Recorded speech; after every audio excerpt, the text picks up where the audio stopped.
La maison était plongée dans l'obscurité lorsque Eric Mackenzie s'engaga dans l'allée. Rentré 3 jours plus tôt que prévu, le déploiement avait été écourté après une résolution diplomatique que personne n'avait vu venir. Et il avait pris le premier transport au départ de Kaboul. 16 heures de vol, 2 heures supplémentaires de formalité à Fort Bragg, puis 9 heures de route pour rentrer dans la Pennsylvanie rurale.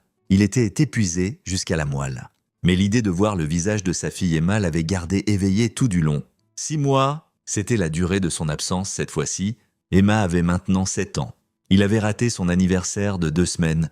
La culpabilité l'avait rongé pendant chaque patrouille, chaque mission, mais c'était son dernier déploiement.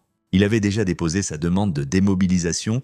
Après 12 ans chez les Rangers, Eric rentrait définitivement à la maison. Il coupa le moteur et resta assis un moment, savourant le calme. Pas de mortier, pas de tir, juste des grillons et le bruit lointain du vent dans les pins. La maison était exactement comme il l'avait laissée. Les volets bleus que Brenda avait tant voulu, les jardinières probablement mortes en cette fin d'automne. La balançoire accrochée aux chênes dans le jardin devant la maison, Eric attrapa son sac de marin et se dirigea discrètement vers la porte d'entrée. Il voulait leur faire la surprise. Brenda dormait sans doute, mais peut-être qu'Emma avait fait un cauchemar et était réveillée. Elle avait l'habitude de se glisser dans son lit quand elle avait peur. Cette pensée le fit sourire. La porte n'était pas verrouillée, c'était la première chose qui lui parut anormale. Il avait dit à Brenda 100 fois de la fermer, surtout quand il était déployé. Eric la poussa lentement, son entraînement prenant le dessus. La maison était trop silencieuse, pas le silence paisible du sommeil, autre chose. Il traversa le salon, de la vaisselle dans l'évier, du courrier éparpillé sur le comptoir, le sac à main de Brenda sur la table. Il monta l'escalier, chaque pas prudent et mesuré. La porte de leur chambre était ouverte. Brenda était là, étalée sur le lit dans les vêtements qu'elle avait portés ce jour-là, un bras pendant au bord du matelas, une bouteille de vin vide sur la table de chevet. La mâchoire d'Eric se crispa. Il se dirigea vers la chambre d'Emma. Il poussa la porte décorée d'autocollants de princesse qu'elle avait choisie avant son départ. Vide et... Le lit était fait. Son lapin en peluche, M. Harper's, celui avec lequel elle dormait depuis ses 2 ans, avait disparu. Ses chaussures n'étaient pas près de la porte. Eric revint dans la chambre, en 3 enjambées. Il secoua l'épaule de Brenda plus fort qu'il ne l'aurait voulu. Elle se réveilla en sursaut, les yeux flous. « Eric, quoi ? Tu n'es pas censé être... Où est Emma ?» Brenda cligna des yeux, essayant de comprendre. « Quelle heure est-il ? Où était notre fille ?» Sa voix était neutre, contrôlée, la voix qu'il utilisait quand les choses tournaient mal en mission et que la panique pouvait tuer. « Elle est chez ma mère. Je te l'ai dit dans l'email. » « Quel email ? Je n'ai rien reçu. » « Pourquoi est-elle chez ta mère à 3 heures du matin ? » « Il est 3 heures. » Brenda s'assit, passant les mains dans ses cheveux. « Elle y est depuis mardi. Maman la garde pendant que j'avais des choses à régler. Du boulot. » Eric fixa sa femme. En 12 ans de mariage, il avait appris à lire les gens. C'était une compétence de survie. Et là, tous ses instincts hurlaient que quelque chose clochait. Brenda évitait son regard. Ses mains tremblaient, et pas seulement parce qu'elle venait d'être réveillée. « Je vais la chercher. » « Eric, c'est le milieu de la nuit. » Mais il descendait déjà l'escalier, sortait de la maison, montait dans son camion. La mère de Brenda habitait à 40 minutes de là, plus profondément dans les montagnes.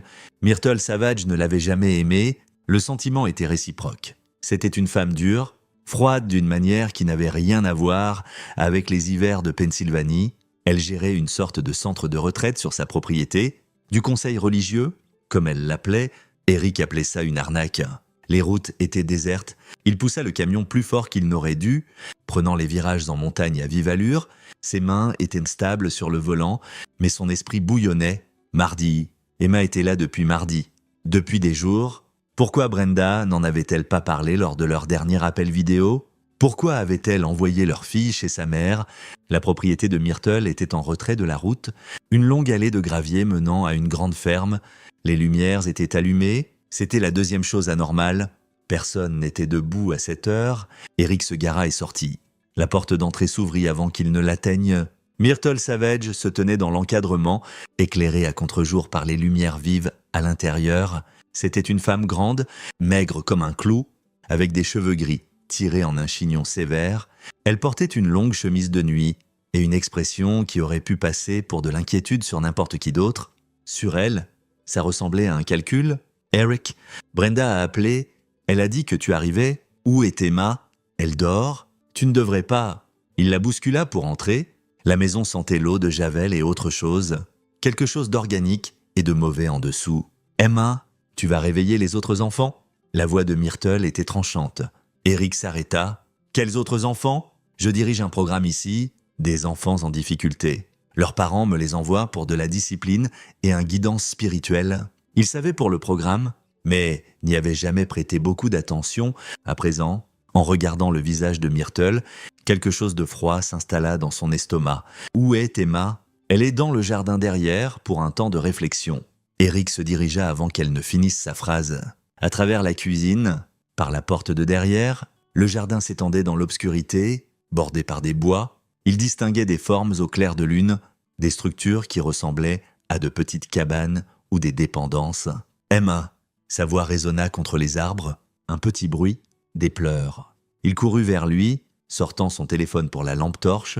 Le faisceau accrocha quelque chose qui le fit s'arrêter net, un trou dans le sol, environ 2 mètres de profondeur, 90 centimètres de largeur, et dedans, tremblante dans son pyjama, se tenait Emma. « Papa !» Sa voix était si faible.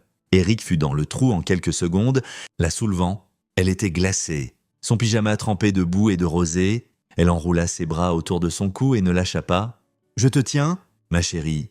Je te tiens !» Il enleva sa veste et l'enroula autour d'elle. Elle tremblait violemment. « Depuis combien de temps es-tu dehors ?»« Je ne sais pas. Mamie a dit... Elle a dit que les mauvaises filles dorment dans des tombes. Que je dois apprendre, que je dois... » Elle sanglotait maintenant, les mots à peine cohérents. Une rage blanche et brûlante envahit Eric. Mais il la refoula. Emma avait besoin qu'il reste calme. Il devait la réchauffer et la mettre en sécurité. Ensuite, il s'occuperait de Myrtle. « Papa, ne regarde pas dans l'autre trou. » Le murmure d'Emma traversa ses pensées. « S'il te plaît, ne regarde pas. » Il se tourna et le faisceau de sa lampe balaya le jardin. Là-bas, à 6 mètres, un autre trou. Celui-ci couvert de planches. « Emma, j'ai besoin que tu fermes les yeux. »« D'accord. Peux-tu faire ça pour moi ?» Elle hocha la tête contre sa poitrine, fermant les yeux bien fort. Eric la porta vers la maison, mais s'arrêta près du 2e trou. Il devait savoir, comprendre à quoi il avait affaire, d'une main, tout en tenant Emma de l'autre. Il écarta les planches. L'odeur le frappa d'abord. Décomposition, terré et quelque chose de chimique. Il dirigea la lumière vers le bas, des os, de petits os, un crâne incontestablement humain et incontestablement celui d'un enfant, des lambeaux de tissu et autre chose. Une plaque métallique, comme une médaille militaire avec un nom gravé dessus, Sarah Chun. L'entraînement d'Eric prit le relais, surpassant l'horreur. C'était une scène de crime. Plusieurs crimes. Il prit 3 photos avec son téléphone, s'assurant de capturer la plaque clairement. Puis, il remit les planches en place et porta Emma vers la maison. Myrtle attendait dans la cuisine avec une tasse de thé, comme si c'était une visite normale. Elle est dramatique. Ça n'a duré qu'1 heure, le froid leur apprend. « Assieds-toi !» La voix d'Eric pouvait trancher du verre. « Ne bouge pas, ne parle pas, n'y pense même pas. À fuir, parce que je te traquerai. » Il porta Emma au camion, le démarra et mit le chauffage à fond. Elle tremblait encore. « Ma chérie, écoute-moi. Tu es en sécurité maintenant? Je t'emmène quelque part au chaud? D'accord.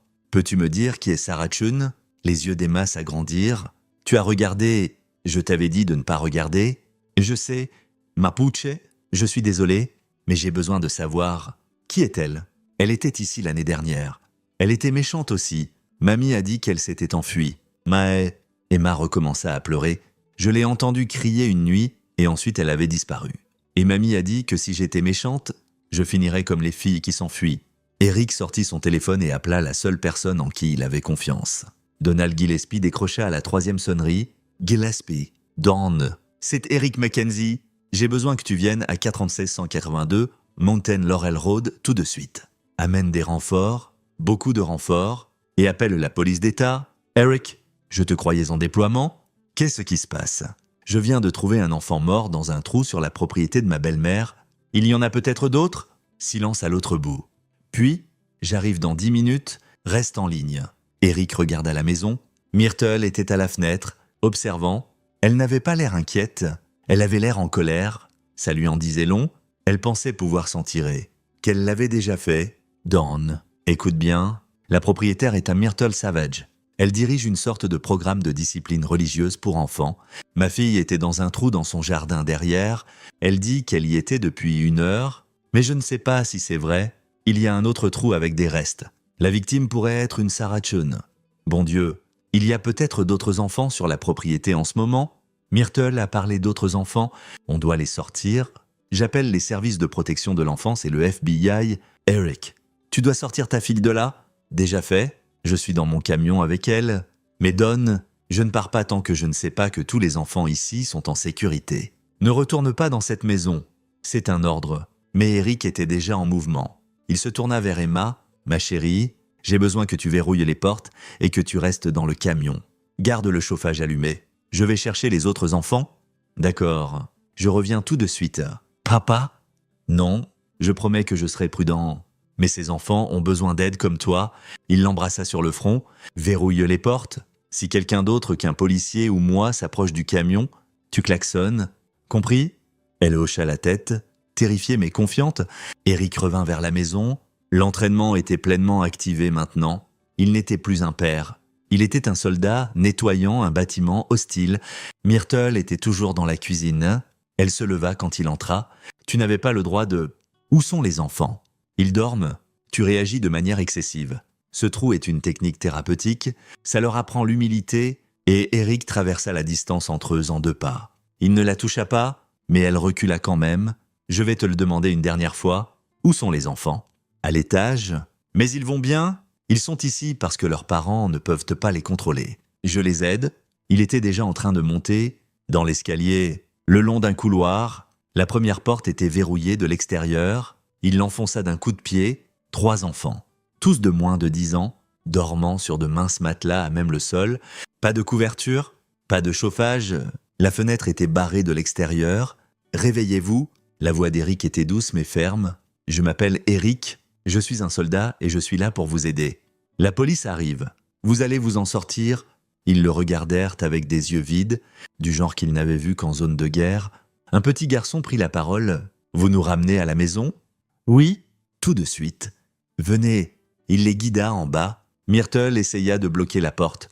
Tu ne peux pas faire ça. Leurs parents ont signé des contrats. Leurs parents ont signé des contrats avec quelqu'un qui enterrait des enfants dans son jardin. Écarte-toi. Elle ne bougea pas. Eric la souleva physiquement et la posa de côté.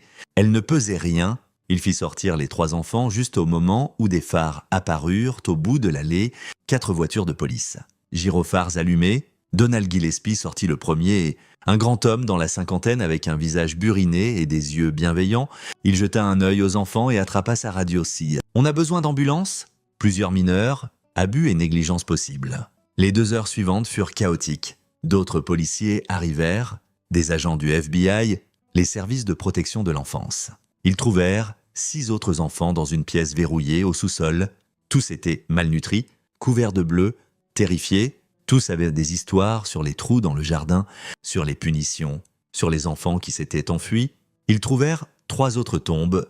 Eric était assis dans son camion avec Emma enveloppée dans une couverture, regardant les enquêteurs envahir la propriété. Myrtle avait été arrêtée, insistant toujours qu'elle aidait des enfants en difficulté, que les parents avaient signé des contrats, que tout ce qu'elle faisait était une discipline légale. Donald vint le voir à l'aube. « Ils vont avoir besoin de déclarations de toi et d'Emma. Pas aujourd'hui. Elle doit voir des médecins d'abord, mais bientôt. Et pour les autres tombes, l'une a déjà été identifiée, Sarah Chun, disparue de Pittsburgh l'année dernière, 9 ans. Les parents pensaient qu'elle était en colonie de vacances. Le visage de Donald était sombre. On travaille sur les 2 autres. Eric, comment as-tu su venir ici ce soir? Je ne le savais pas. Je suis rentré tôt du déploiement. Brenda a dit qu'Emma était ici. J'ai juste su que quelque chose n'allait pas. Brenda, l'expression de Donald changea. On doit lui parler aussi. Est-ce qu'elle savait ce qui se passait ici? Eric regarda son ami. Je ne sais pas, mais je vais le découvrir. Emma remua contre sa poitrine. Papa, on peut rentrer à la maison maintenant? Pas cette maison. Ma chérie, on va à l'hôtel? D'accord. Un endroit sûr et chaud avec service en chambre et des films. Et tu resteras avec moi? Je ne te quitterai plus jamais? Je te le promets. Tandis qu'Eric s'éloignait en voiture, le soleil se levait sur les montagnes. Dans son rétroviseur, il voyait encore les gyrophares clignoter. Les équipes de recherche fouillaient la propriété. Il pensa aux parents de ses enfants recevant en ce moment des appels qui les détruiraient. Il pensa aux parents de Sarah Chun obtenant enfin des réponses après un an d'incertitude. Et il pensa à Brenda, endormie dans leur lit, qui avait envoyé leur fille dans cette maison, qui savait que Myrtle gérait un programme de discipline pour enfants en difficulté, mais qui avait envoyé Emma quand même. Emma n'était pas une enfant en difficulté, c'était une petite fille douce, intelligente, heureuse. Alors pourquoi Brenda l'avait-elle envoyée chez Myrtle ? Les mains d'Eric se crispèrent sur le volant. Il avait été entraîné à combattre des ennemis à l'étranger, mais maintenant, il réalisait que le vrai ennemi avait été ici tout du long, caché en pleine vue, et il allait s'assurer que chaque personne responsable paie pour ce qu'elle avait fait. En commençant par sa femme, la chambre d'hôtel était chaude et lumineuse, rien à voir avec l'obscurité froide de la propriété de Myrtle. Eric avait pris une suite avec 2 lits, et Emma s'était enfin endormie vers midi après qu'un médecin de l'hôpital soit venu l'examiner. Hypothermie légère. Bleus, traumatisme, le médecin avait été doux mais minutieux, documentant tout, prenant des photos des blessures, des preuves. Elle aura besoin de thérapie, avait dit le médecin doucement à la porte. Ce qu'elle a vécu, les enfants ne s'en remettent pas comme ça. Emma dormait maintenant, et Eric était assis près de la fenêtre avec son ordinateur portable, effectuant des recherches qu'il aurait dû faire des années plus tôt. Myrtle Savage, New Beginning Spiritual Retreat Center. Comment n'avait-il jamais enquêté là-dessus ? Parce que tu faisais confiance à Brenda ? Répondit une voix dans sa tête. Parce qu'elle était ta femme et que tu la croyais quand elle disait que sa mère aidait des enfants en difficulté à trouver Dieu. Les résultats de recherche lui retournèrent l'estomac, le site web avait l'air professionnel, des témoignages de parents reconnaissants, des photos d'enfants souriants, des versets de la Bible sur la discipline et la rédemption.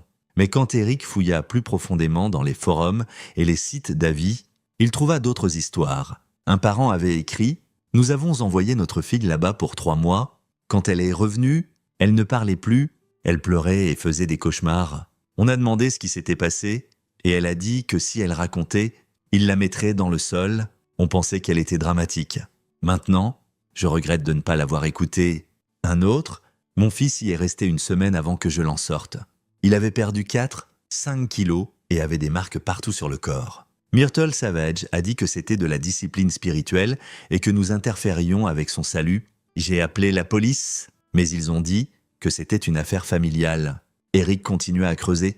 Il trouva un article de presse datant de 3 ans, une enquête du comté. Les services sociaux avaient visité la propriété après une plainte. Ils n'avaient rien trouvé d'anormal. La plainte avait été classée comme venant d'un parent mécontent. Il nota le nom de l'enquêtrice, Christina Slaughter. Puis il la rechercha. Elle avait pris sa retraite l'année précédente, acheté une maison en Floride. Une belle maison, bien trop belle pour la pension d'une travailleuse sociale du comté. Eric s'adossa, les pièces commençaient à s'assembler, et il n'aimait pas l'image qu'elle formait.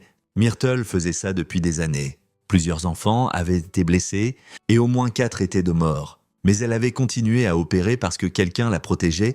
Son téléphone sonna. Le nom de Derek Mullen s'afficha à l'écran. « Frère !»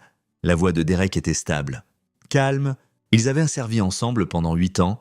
Don m'a appelé, il a dit que tu as trouvé des trucs lourds. » « Ouais. » Eric jeta un œil à Emma. « Elle dort encore. Tu es toujours en Virginie ?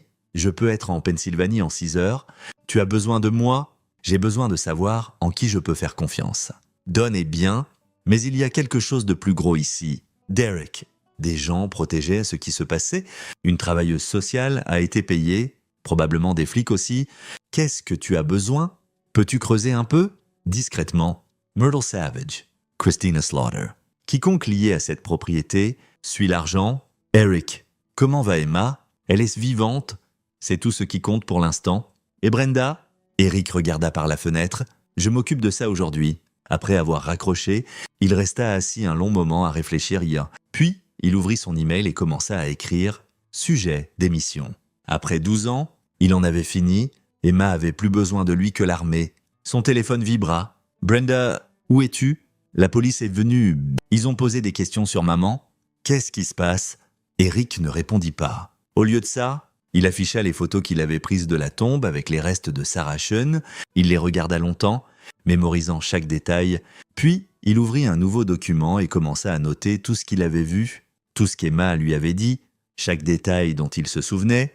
Ça allait finir au tribunal. Il devait être prêt vers 15 heures. Emma se réveilla, elle regarda autour d'elle dans la chambre inconnue, paniquée un instant, puis vit Eric et se détendit. « Salut, ma chérie, comment te sens-tu » Fatiguée.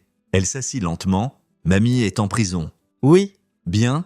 La voix d'Emma était dure d'une manière qui brisa le cœur d'Eric. 7 ans, et elle savait déjà que certaines personnes étaient mauvaises. « Papa, on retourne chez maman ?» C'était la question, n'est-ce pas ? Eric s'approcha et s'assit au bord de son lit. « J'ai besoin de te demander quelque chose et je veux que tu me dises la vérité. »« D'accord ? Même si tu penses que ça pourrait me blesser. » Emma hocha la tête. « Est-ce que maman savait ce que mamie faisait avec les trous ?» Les yeux d'Emma se remplirent de larmes. Elle a dit que j'étais méchante, que je n'écoutais pas, que mamie pouvait m'apprendre à être gentille. Elle m'a conduite là-bas mardi et a dit à mamie que j'avais besoin d'apprendre le respect. Eric sentit quelque chose de froid et définitif s'installer dans sa poitrine. « Qu'est-ce que tu avais fait de si méchant ? Je ne voulais pas manger mes légumes. » Et j'ai répondu quand elle m'a dit de ranger ma chambre. Emma se mit à pleurer. « Je ne voulais pas être méchante. Papa, je voulais juste que tu rentres. » Il la prit dans ses bras, la serrant fort pendant qu'elle pleurait. Au-dessus de sa tête, son visage était de pierre. Brenda avait envoyé leur fille pour qu'elle soit maltraitée, peut-être tuée, parce qu'elle ne voulait pas manger ses légumes. Parce qu'elle avait répondu « des trucs normaux d'enfant, des choses qu'on gère avec des punitions ou en enlevant le dessert. Pas avec une femme qui enterrait des enfants dans son jardin. Tu n'étais pas méchante ? Emma, tu m'entends ? Tu étais une enfant normale. Ce que maman a fait, c'était mal. Ce que mamie a fait, c'était le mal absolu. Mais toi, tu n'as rien fait de mal. Je peux rester avec toi. Tu vas rester avec moi pour toujours. Je te le promets. » On frappa à la porte. Eric vérifia par le Judas. « Donald Gillespie. » Il le fit entrer. « Comment va-t-elle » demanda Donald doucement. « Elle survivra. »« Qu'avez-vous trouvé » Donald sortit un bloc-notes. 4 tombes jusqu'à présent. Sarah Tune. On le savait déjà. La deuxième était Marcus Wright. 10 ans, disparu de Philadelphie il y a 2 ans. Les parents pensaient qu'il était en internat. La troisième est une fille, peut-être 8 ou 9 ans. On travaille sur l'identification. La quatrième, Donald marqua une pause. La quatrième est récente, très récente. Un garçon nommé Tyler Brennan. Il n'était là que depuis 1 semaine. Combien d'enfants, au total, sont passés par cet endroit ? On essaye de le déterminer. Les contrats de Myrtle indiquent qu'elle a eu plus de 100 enfants dans son programme ces 5 dernières années. La plupart sont partis vivants, mais on vérifie chaque nom contre les rapports de disparition. Et Christina Slaughter ? L'expression de Donald s'assombrit. Comment sais-tu pour elle ? Elle a enquêté sur l'endroit il y a 3 ans. N'a rien trouvé. Puis a pris sa retraite et acheté une maison en Floride qu'elle ne devrait pas pouvoir s'offrir. Le FBI s'occupe d'elle maintenant. Eric. Il y a autre chose. On a trouvé des relevés financiers. Myrtle facturait aux parents 50 000 $ pour un programme de 3 mois. La plupart payés en liquide. On parle de millions de dollars sur des années. Où est l'argent ? C'est ce qu'on n'arrive pas à comprendre. Ses comptes bancaires montrent des dépôts réguliers, mais rien de cet ordre. Il va quelque part. Eric réfléchit. Elle avait un associé ou des associés, quelqu'un qui faisait passer ça pour légitime, quelqu'un qui empêchait les autorités de regarder de trop près. C'est ce que pense le FBI aussi. Il passe ses relevés téléphoniques au peigne fin maintenant. Mais Eric, Donald hésita. Ils veulent parler à Brenda ? Ta femme devait savoir quelque chose. Elle savait. La voix d'Eric était neutre. Emma me l'a dit. Brenda l'a conduite là-bas mardi. A dit à Myrtle qu'Emma avait besoin d'apprendre le respect. Donald avait l'air malade. Je suis désolé. Ne le sois pas. Assure-toi juste que tous les impliqués tombent. Peu importe qui ils sont ou leur connexion. Tous. Après le départ de Donald, Eric prit une décision. Il prit son téléphone et appela Melody Andris, la sœur de Brenda. Elle décrocha à la 2e sonnerie. Eric. Mon Dieu, Brenda a dit que tu étais rentré. Ça va ? Elle a parlé de maman arrêtée. Melody, écoute-moi attentivement. Ta mère gérait un camp d'abus. Elle torturait des enfants. 4 sont morts. Emma était dans un trou dans le jardin quand je l'ai trouvée. Silence. Puis, quoi ? Non, ce n'est pas... Maman aide des enfants en difficulté. Elle est stricte, mais elle ne ferait jamais. J'ai vu les tombes moi-même. Le FBI les déterre en ce moment. Sarah Tune, Marcus Wright, 2 autres, tous des enfants de moins de 12 ans, tous morts à cause de ce que ta mère leur a fait. Eric, ça doit être une erreur. Ce n'en est pas une. Et Mélodie, j'ai besoin de savoir quelque chose. As-tu déjà vu quelque chose ? Quelque chose qui te mettait mal à l'aise ? Quelque chose qui semblait mal ? Je n'ai pas été à la propriété depuis des années. Maman et moi nous sommes disputés. Elle disait que j'élevais mes enfants trop mollement, qu'ils avaient besoin de discipline. Je lui ai dit de rester loin de nous. La voix de Mélodie tremblait. Brenda lui parlait encore, disait que j'exagérais. Brenda a envoyé Emma là-bas il y a 4 jours. Non, Brenda ne ferait pas ça. Elle aime Emma. Elle l'a envoyée pour être punie parce que Emma ne voulait pas manger ses légumes. Et répondait, un long silence. Quand Mélodie reprit la parole, sa voix était différente, plus dure. Où est Emma maintenant? Avec moi, en sécurité. Garde-la loin de Brenda. Je suis sérieuse. Eric, j'aime ma sœur, mais si elle savait ce que maman faisait et a envoyé Emma quand même... Mélodie prit une respiration tremblante. Que puis-je faire? Comment puis-je aider? Eric regarda sa fille endormie. Dis juste la vérité quand ils te le demanderont. Tout ne protège personne. Je ne le ferai pas. Eric, je suis tellement désolé. Si j'avais su, contente-toi de faire en sorte que ça compte maintenant. Après avoir raccroché, Eric rouvrit son ordinateur. Derek lui avait envoyé un email chiffré avec des découvertes préliminaires. Les relevés financiers de Myrtle montrèrent des paiements à plusieurs personnes. Un nom ressortait, Herman Savage. Listé comme le frère de Myrtle, il vivait en ville. Travaillait comme, Eric fixa l'écran. Herman Savage était un juge du comté. Le lendemain matin, Eric emmena Emma dans une maison sécurisée arrangée par Donald. C'était un petit appartement au-dessus d'une librairie en ville, appartenant à un flic à la retraite qui devait une faveur à Donald. Emma resterait là avec une officière nommée Jeannette pendant qu'Eric s'occuperait de la suite. « Je ne veux pas que tu partes », dit Emma, serrant M. « Hoppers, je reviens ce soir, je te le promets. Jeannette est gentille et tu seras en sécurité ici. La porte a 3 verrous et il y a un policier en bas. D'accord ?» Emma hocha la tête, mais elle avait l'air petite et effrayée. Eric s'agenouilla à son niveau. « Ma chérie, j'ai besoin de m'assurer que les gens qui t'ont fait du mal ne peuvent plus faire de mal à personne. C'est ce que je vais faire aujourd'hui. Peux-tu être courageuse pour moi? Tu ramèneras maman ?» La mâchoire d'Eric se crispa. « Tu veux voir maman ?» Emma réfléchit, puis secoua la tête. « Pas encore? Peut-être jamais? C'est d'accord? Tu n'as pas à voir qui que ce soit si tu n'en as pas envie. » Il l'embrassa sur le front et partit, le cœur lourd, mais en traversant la ville, la lourdeur se transforma en une colère froide et concentrée. Il avait des cibles maintenant. Myrtle était en prison, mais ce n'était que le début. Herman Savage, Christina Slaughter, quiconque avait permis ce cauchemar, et Brenda, il arriva à la maison à 9h. La voiture de Brenda était dans l'allée. Il resta assis un moment à se préparer, puis il entra. Brenda était dans la cuisine, l'air hagard. Elle n'avait pas dormi. Quand elle le vit, elle se leva vite. « Eric, enfin, la police ne me dit rien. Ils ont emmené maman. Ils disent qu'elle... » Mais c'est ridicule. Tu dois leur dire « Où est Emma? Je ne sais pas. Je supposais qu'elle était avec toi. » Eric, qu'est-ce qui se passe? Pourquoi me regardes-tu comme ça? J'essaye de décider si ma femme est stupide ou mauvaise. Le visage de Brenda blêmit. « Quoi? Tu as envoyé notre fille à une femme qui torture des enfants. Qui a tué au moins 4 gamins que l'on sait. Tu l'as conduite là-bas mardi et a dit à Myrtle qu'elle avait besoin d'apprendre le respect. Je ne l'ai pas fait. Ce n'est pas comme ça. Le programme de maman est strict. Mais il marche. Elle aide des enfants en difficulté. Emma n'est pas en difficulté. » La voix d'Eric claqua comme un fouet. Elle a 7 ans. Elle ne voulait pas manger ses légumes. Ce n'est pas de la difficulté. Brenda, c'est normal. Elle devenait incontrôlable. Répondre, ne pas écouter. Alors tu l'as envoyée pour qu'elle soit enterrée vivante dans un trou. La bouche de Brenda s'ouvrit et se ferma. Ce n'est pas... Maman ne ferait pas... Je l'ai sortie de ce trou moi-même. Il était 2h du matin et 4. 4 dégâts. Elle était debout dans la boue et l'eau glacée depuis plus d'1 heure, pleurant, terrifiée. Elle m'a dit que si je regardais dans l'autre trou, Eric s'arrêta, se forçant à rester calme. Il y avait un gamin mort dans l'autre trou. Brenda, une fille de 9 ans nommée Sarah Chun, ses os étaient encore là. Non.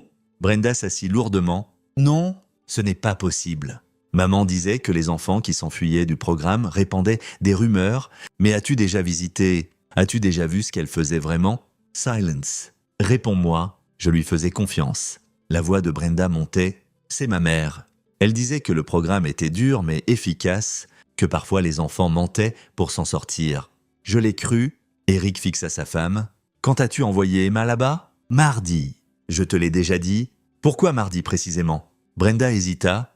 Elle avait une mauvaise semaine. refusait de faire ses devoirs, mettait le bazar, répondait. J'étais stressé au travail et je ne pouvais pas gérer. Alors j'ai appelé maman. Tu ne pouvais pas gérer. Alors tu as envoyé notre fille dans un camp de torture. Ce n'est pas un camp de torture. Elle aide les enfants. 4 enfants morts disent le contraire. Eric sortit son téléphone et lui montra une des photos des tombes. Brenda la regarda et vira au vert. Elle courut à l'évier et vomit. Quand elle revint, essuyant sa bouche, son visage était cendreux. Je ne savais pas. Eric, je te jure que je ne savais pas. Mais tu soupçonnais que quelque chose n'allait pas. N'est-ce pas? Non. Mélodie a coupé les ponts avec maman il y a des années. Elle disait qu'elle était trop dure avec les enfants. Tu gardais Emma loin de Myrtle la plupart du temps. Quoi? Les mains de Brenda tremblaient. Maman pouvait être intense. Je pensais que des expositions limitées étaient bien, qu'une quelques jours à la fois apprendrait la discipline à Emma sans quoi? Sans la briser. Les mots sortirent en murmures. Eric sentit quelque chose se briser en lui. Tu savais qu'elle pouvait briser notre fille? Tu savais que ta mère était dangereuse? Et tu as envoyé Emma quand même? Je pensais pouvoir le contrôler. J'ai dit à maman d'être douce, de juste lui faire peur un peu. On ne peut pas être un peu mauvais. Brenda, on ne peut pas torturer quelqu'un un peu? Eric criait maintenant. Emma est traumatisée. Elle a une hypothermie et des bleus, et elle ne fait confiance à personne. Elle a demandé si elle doit te revoir, et je ne savais pas quoi lui dire parce que sa propre mère l'a envoyée en enfer. Brenda pleurait. Je ne voulais pas que ça arrive. J'étais juste si fatigué. Tu étais partie et elle était si difficile. Et je pensais, tu n'as pas pensé, c'est le problème. La voix d'Eric devint froide. Fais tes valises. Tu déménages? C'est ma maison aussi. Je m'en fiche. Tu pars aujourd'hui. Et si tu me combats là-dessus, je m'assurerai que tout le monde sache ce que tu as fait. Ton boulot, tes amis, tout le monde, je leur dirai que tu as envoyé ta fille à une femme qui assassinait des enfants. J'ai des droits. Emma aussi en avait. Sarah Tune. Marcus Wright et Tyler Brennan aussi, ils avaient le droit de ne pas être enterrés vivants. Eric s'approcha. Voilà ce qui va se passer. Tu vas parler à un avocat? Tu vas accepter de me donner la garde complète? Tu vas rester loin d'Emma, sauf si elle demande à te voir? Et tu vas coopérer complètement avec l'enquête du FBI sur ta mère. Le FBI, tu pensais que ça allait juste disparaître? Ta mère a tué des enfants? Brenda, pour de l'argent, beaucoup d'argent. Et quelqu'un l'a aidé à le couvrir? Le FBI veut savoir qui. Je ne sais rien sur... Alors, tu ferais mieux de te souvenir parce que, si tu ne coopères pas, tu seras accusé comme complice? Le visage de Brenda s'effondra. Je ne savais pas. Eric, je le jure sur ma vie, je ne savais pas qu'elle tuait des enfants, mais tu savais qu'elle leur faisait du mal, et tu t'en fichais. Eric se tourna vers la porte. Tu as jusqu'à demain pour déménager? Si tu es encore ici quand je reviens avec Emma, j'appelle les flics. Il la laissa là, pleurant dans la cuisine de la maison qu'ils avaient achetée ensemble 8 ans plus tôt, la maison où ils avaient ramené Emma de l'hôpital, la maison où ils pensaient qu'ils construisaient une vie. Tout était en cendres maintenant. Eric conduisit jusqu'à un dîner en dehors de la ville pour rencontrer Derek. Son ami était déjà là, ordinateur ouvert, l'air fatigué. « Tu as une sale tête ?» dit Derek. « Je me sens pire. Qu'as-tu trouvé ?» Derek sortit un dossier. Herman Savage, le frère de Myrtle. Il est juge du comté depuis 15 ans, gère des affaires juvéniles, de famille. Devine ce qui se passe quand les parents se plaignent du programme de Myrtle. Laisse-moi deviner, les affaires sont classées. Bingo. J'ai trouvé 6 plaintes ces 5 dernières années, toutes passées par le tribunal d'Herman, toutes classées comme disputes familiales ou allégations infondées. 3 de ces gamins sont maintenant disparus. Les mains d'Eric se serrèrent. Il savait, ça s'améliore. Christina Slaughter, la travailleuse sociale, c'est l'ex-femme d'Herman. Ils ont divorcé il y a 10 ans, mais j'ai tiré leur relevé financier. Elle reçoit des paiements réguliers d'une SARL appelée New Beginnings Holdings. Devine qui possède cette SARL? Herman et Myrtle. Fetifiaro. La SARL collecte les frais des parents, les blanchit via divers comptes, puis paye Myrtle. Herman et Christina, on parle de 3 millions de dollars sur 5 ans. Eric s'adossa. Donc Herman fournit la protection légale, Christina gère les enquêtes d'État et Myrtle dirige l'opération. C'est la théorie. Le FBI construit le dossier maintenant. Mais Eric, l'expression de Derek devint sérieuse, il y a peut-être plus de gens impliqués. J'ai trouvé des paiements à une firme de conseil qui semble ne pas exister et il y a des trous dans les relevés financiers, de l'argent qui sort sans qu'on puisse le tracer. Qui d'autre pourrait être impliqué? Je ne sais pas encore. mais quelqu'un avec assez d'influence pour s'assurer qu'aucune vraie enquête n'ait lieu, quelqu'un qui pouvait faire pression sur les flics locaux, peut-être même la police d'État. Eric réfléchit. J'ai besoin de parler à Don, voir s'il connaît quelqu'un qui semblait trop intéressé à étouffer les questions sur Myrtle. Sois prudent, s'il y a des flics corrompus impliqués, tu ne sais pas en qui faire confiance? Je fais confiance à Don. Ouais, mais est-ce qu'il fait confiance à tout le monde dans son équipe? Derek ferma son ordinateur. Eric, tu dois laisser le FBI s'en occuper. Tu as Emma à penser? Je pense à Emma. Je pense à m'assurer que tous ceux qui l'ont blessé paident. Tous ceux qui l'ont permis, tous ceux qui ont fermé les yeux pendant que des enfants mouraient. Eric croisa le regard de son ami. Tu t'éloignerais? Toi? Derek soupira. Non, mais je serai intelligent là-dessus et je couvrirai mes arrières. C'est pour ça que je t'ai appelé. Ils passèrent les 2 heures suivantes à examiner des documents. Eric apprenait à lire les relevés financiers comme il avait appris à lire des cartes topographiques dans l'armée, cherchant des schémas, des anomalies, tout ce qui ne collait pas, et il y avait des choses qui ne collaient pas. Des retraits d'argent liquide importants des comptes de la SARL chaque mois. Toujours le 15, toujours le même montant, $10,000. Remontant à 3 ans, de l'argent de protection, suggéra Eric. Peut-être, on paie quelqu'un pour quelque chose. Ça pourrait être n'importe quoi. Des pots de vin au chantage. Le téléphone d'Eric sonna. Donald. Parle-moi, on a quelque chose? Myrtle parle. Elle essaie de négocier un accord. Elle prétend qu'elle a été contrainte, que quelqu'un l'a forcée à continuer le programme, même quand elle voulait arrêter. Elle ment probablement, mais son avocat dit qu'elle a des preuves, des noms de gens impliqués. Elle veut l'immunité en échange de son témoignage. Ne lui donnez pas, ce n'est pas mon appel. C'est le FBI et le procureur. Mais Eric, elle a mentionné Brenda. Elle a dit que ta femme en savait plus qu'elle ne le dit. Eric ferma les yeux. Qu'a-t-elle dit exactement? Que Brenda a aidé à recruter certaines familles, qu'elle identifiait des enfants qui avaient besoin de correction et recommandait le programme à leurs parents. Myrtle prétend que Brenda touchait une commission pour chaque référence. Le dîner sembla basculer. Combien? 5 000 par gamin. Eric raccrocha et fixa son téléphone. Brenda n'avait pas envoyé seulement Emma chez Myrtle. Selon Myrtle, elle avait aussi envoyé les enfants d'autres personnes pour de l'argent. Derek l'observait. Qu'est-ce que c'est? Brenda n'était pas juste une victime de la manipulation de sa mère. Elle en faisait partie. Ouais. Eric se leva. J'ai besoin d'aller où? Avoir une autre conversation avec ma femme.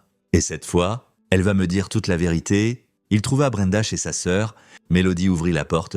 Le visage dur. Elle est dans la cuisine. Et Eric, quoi que tu fasses, elle le mérite. Brenda était assise à la table de Mélodie avec une tasse de café. Elle leva les yeux quand Eric entra et son visage pâlit. J'allais partir. Assieds-toi, Eric. Assieds-toi. Elle s'assit. Mélodie resta dans l'encadrement de la porte, bras croisés. Eric s'appuya contre le comptoir. Le FBI a parlé à ta mère? Elle essaye de négocier un accord. Elle a dit que tu l'as aidé à recruter des familles, que tu touchais $5 000 pour chaque gamin que tu lui envoyais. Est-ce vrai? Le silence de Brenda était une réponse suffisante. Combien? La voix d'Eric était mortellement calme. Je ne sais pas, peut-être 20? Sur 3 ans? 20 enfants. Tu as envoyé 20 enfants se faire torturer pour de l'argent. Ce n'était pas censé être de la torture. Maman disait que c'était un programme d'amour dur, que les enfants avaient besoin de discipline. Les parents étaient désespérés. Donc tu as exploité des parents désespérés et traumatisé leurs enfants pour $100 000. Mélodie émit un son de dégoût. Brenda, qu'est-ce qui ne va pas chez toi? Tu ne comprends pas? On avait besoin d'argent. Eric était déployé. Son salaire n'était pas suffisant. Et j'avais des dettes d'avant le mariage. On avait assez. Eric hurla. On avait une maison, de la nourriture, tout ce qu'il fallait. Tu me dis que tu as vendu des enfants, pourquoi? Une nouvelle voiture, des vacances. Brenda pleurait à nouveau. Je suis désolé. Je suis tellement désolé. Je ne pensais pas que quelqu'un serait blessé. Maman disait que c'était sûr. 4 enfants sont morts. 4? Comment c'est sûr? Eric tremblait de rage. Tu savais pour les tombes? Non. Je jure que je ne savais pas pour ça. Quand maman me parlait d'enfants qui s'enfuyaient, je la croyais. Je pensais qu'ils partaient vraiment. Tu pensais que des enfants en difficulté erraient seineur juste dans les montagnes et que leurs parents s'en fichaient? Tu ne trouvais pas ça suspect. Brenda n'avait pas de réponse. Eric sortit son téléphone. Le FBI va vouloir te parler? Les familles que tu as recrutées voudront des réponses. Et je vais m'assurer que chaque personne sache ce que tu as fait. S'il te plaît. Brenda tendit la main vers lui. S'il te plaît, Eric, j'ai fait une erreur, j'étais stupide et cupide, et je suis tellement désolé, mais je suis toujours la mère d'Emma. Je l'aime. Tu l'as envoyée dans un camp de torture pour 5000 dollars. Non, je n'ai pas pris d'argent pour Emma, c'est ma fille. Je pensais juste, tu pensais pouvoir t'en tirer une fois de plus? Tu pensais qu'elle reviendrait effrayée et que tu recommencerais à envoyer les enfants des autres pour de l'argent? Eric recula de sa main tendue. Reste loin de nous deux, n'appelle pas, n'envoie pas de message. N'essaie pas de voir Emma. Si je te vois près d'elle, je te fais arrêter. Tu ne peux pas m'empêcher de voir ma fille. Regarde-moi, tu es sur le point d'être accusé d'endangement d'enfants, conspiration, et probablement trafic. Quand ce sera fini, tu auras de la chance si tu n'es pas en prison. La seule chose qui te garde dehors pour l'instant, c'est que tu coopères avec le FBI. Eric se dirigea vers la porte. Melody, merci d'avoir été honnête. Je suis désolé que ta famille implose. Je suis désolé de ne pas avoir vu ça venir, dit Melody doucement. J'aurais dû insister plus. Rester en contact avec maman. Peut-être que j'aurais pu. Ce n'est pas de ta faute. Ne te blâme pas pour le mal des autres. Tandis qu'Eric s'éloignait en voiture, son téléphone sonna. Numéro inconnu. Eric Mackenzie. Ouais. Ici l'agent Frank Morrison, FBI. J'ai besoin que vous veniez pour un entretien aujourd'hui si possible. Je peux être là dans 25 minutes. Bien. Et monsieur Mackenzie, amenez votre avocat. On va parler de charges sérieuses. La main d'Eric se crispa sur le volant. Contre qui? Tout le monde. On construit un dossier RICO, racket, conspiration, trafic d'enfants, meurtre. C'est plus gros que votre belle-mère. On va après tous les impliquer. Bien. Je dois vous avertir. Votre femme est une cible. On croit qu'elle était complice dans le recrutement d'enfants pour le programme. Si elle coopère, on pourrait réduire les charges, mais elle risque de la prison. Je me fiche de ce qui lui arrive. Assurez-vous juste d'attraper tout le monde. On le fera. Mais monsieur Mackenzie, couvrez vos arrières. Les gens impliqués ont de l'argent et des connexions. Ils ne tomberont pas facilement. Après avoir raccroché, Eric passa un appel de plus à un ami avocat de son unité qui travaillait maintenant dans un grand cabinet à Philadelphie. Tony Paya. Tony. C'est Eric Mackenzie? J'ai besoin d'aide? J'ai besoin du meilleur avocat familial que tu connaisses. Et de quelqu'un qui peut gérer une affaire fédérale. Quel genre d'affaire fédérale? Trafic d'enfants. Racket. Meurtre. Et j'ai besoin de m'assurer d'obtenir la garde de ma fille. Bon Dieu? Eric. Qu'est-ce qui s'est passé? Combien de temps as-tu pour moi? Tout le temps du monde. Commence à parler. Tandis qu'Eric exposait tout le cauchemar, il sentit quelque chose changer en lui. La rage était toujours là, brûlante et pure, mais en dessous, quelque chose de plus froid, de plus calculateur. L'armée lui avait appris à combattre, à planifier, à exécuter des opérations complexes contre des ennemis retranchés. Il avait mené des missions dans certains des territoires les plus hostiles de la Terre, et maintenant, il allait utiliser chaque compétence pour détruire les gens qui avaient blessé sa fille.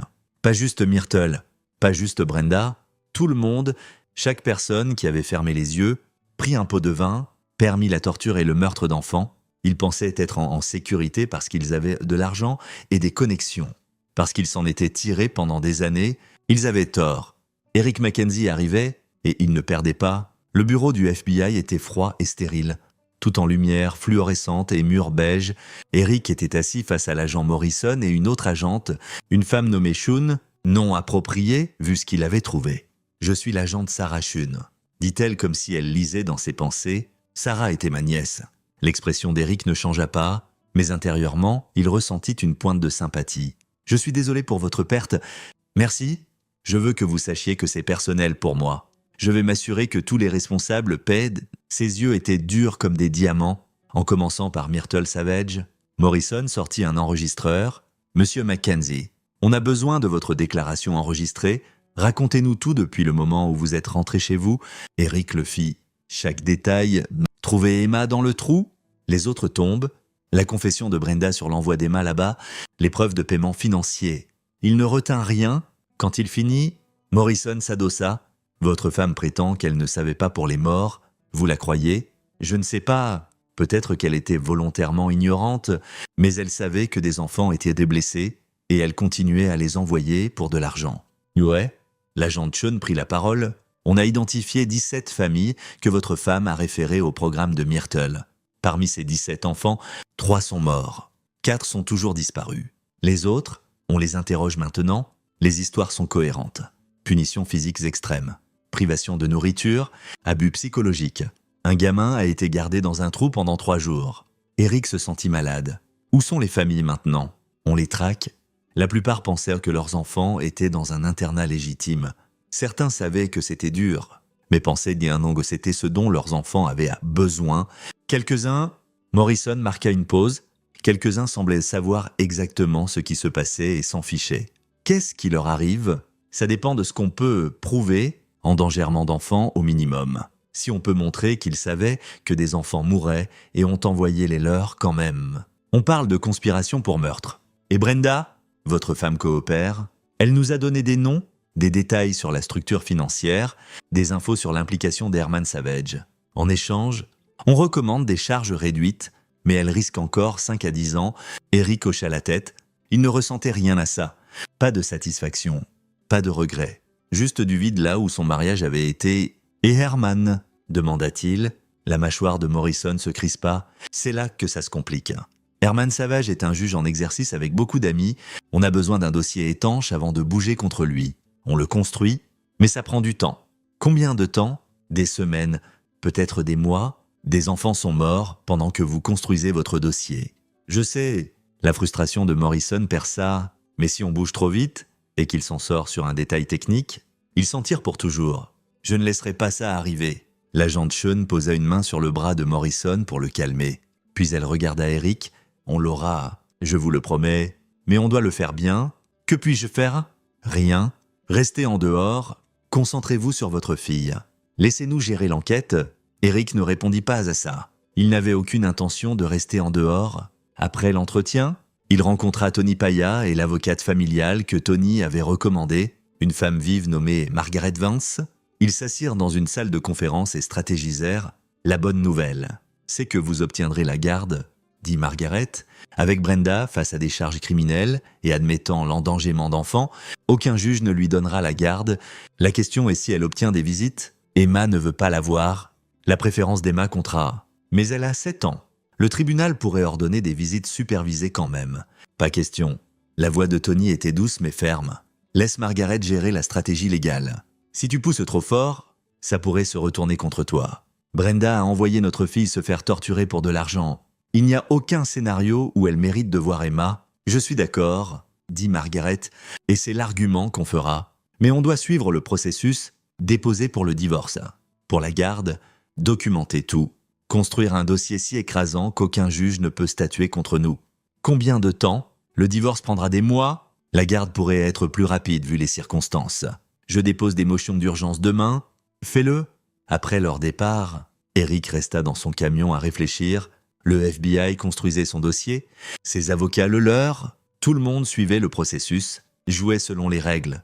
Mais Eric n'était pas lié par les mêmes règles. Il était un civil maintenant, un père protégeant sa fille. Et parfois la justice ne pouvait pas attendre les tribunaux. Il sortit son téléphone et appela Derek. « J'ai besoin que tu fasses quelque chose pour moi. Ce n'est pas légal. » Je m'en doutais. « Qu'est-ce que tu as besoin ?» Herman Savage. J'ai besoin de tout sur lui.